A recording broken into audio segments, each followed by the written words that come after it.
The Anxiety of Influence, A Theory of Poetry is a 1973 book by Harold Bloom.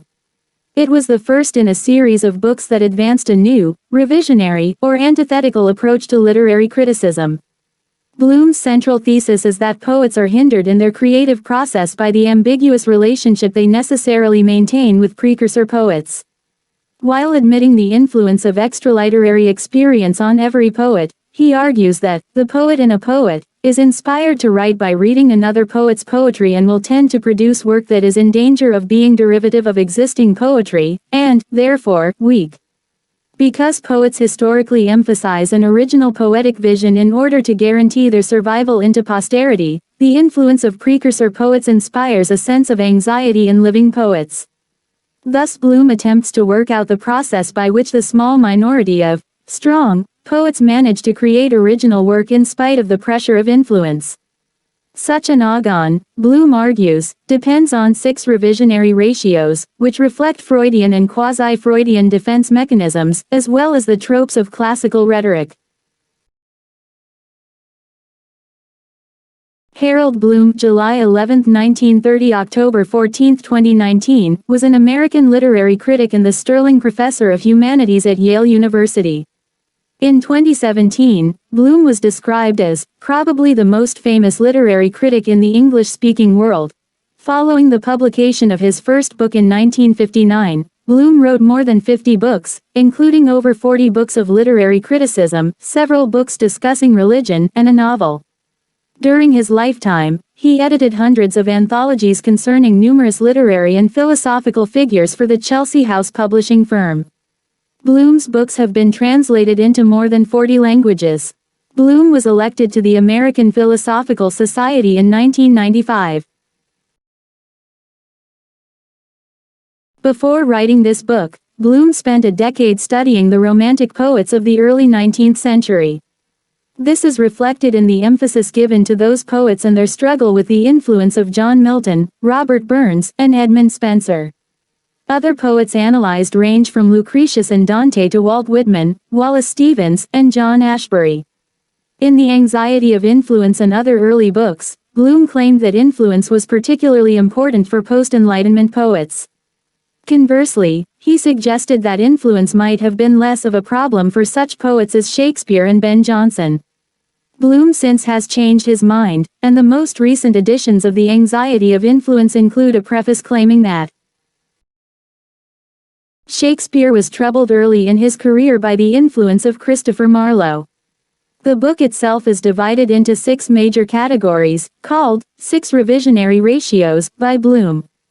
They are Clanamen, Tessera, Kenosis, Demonization, Ascesis, and Epiphrades. Bloom introduces his 6 revisionary ratios in the following manner, which he consistently applies in this book as well as his successor volume titled A Map of Misreading. Clanamen. Bloom defines this as poetic misreading or misprision proper. The poet makes a swerve away from the precursor in the form of a corrective movement. This swerve suggests that the precursor went accurately up to a certain point, but should have swerved in the direction that the new poem moves. Bloom took the word clanamen from Lucretius, who refers to swerves of atoms that make change possible. Tessera. Bloom defines this as completion and antithesis.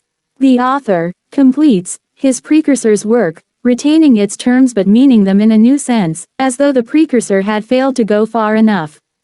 The word tessera refers to a fragment that, together with other fragments, reconstitutes the whole. Bloom is referring to ancient mystery cults, who would use tessera as tokens of recognition. Kenosis. Bloom defines this as a breaking device similar to the defense mechanisms our psyches employ against repetition compulsions, in other words, a movement toward discontinuity with the precursor. The poet humbles himself, as though he were ceasing to be a poet, but does so in such a way as to empty out the precursor poem too, so that the later poet is not deflated as much as may seem. Bloom took the word kenosis from St. Paul, who uses it to refer to Jesus accepting his own reduction from divine to human status. Demonization. Bloom defines this as a movement towards a personalized counter-sublime, in reaction to the precursor sublime. The author suggests that the powers in the precursor poem actually derive from something beyond it. The poet does so, to generalize away the uniqueness of the earlier work. Bloom took the term demonization from Neoplatonism, where it refers to an adept being aided by an intermediary, who is neither divine nor human.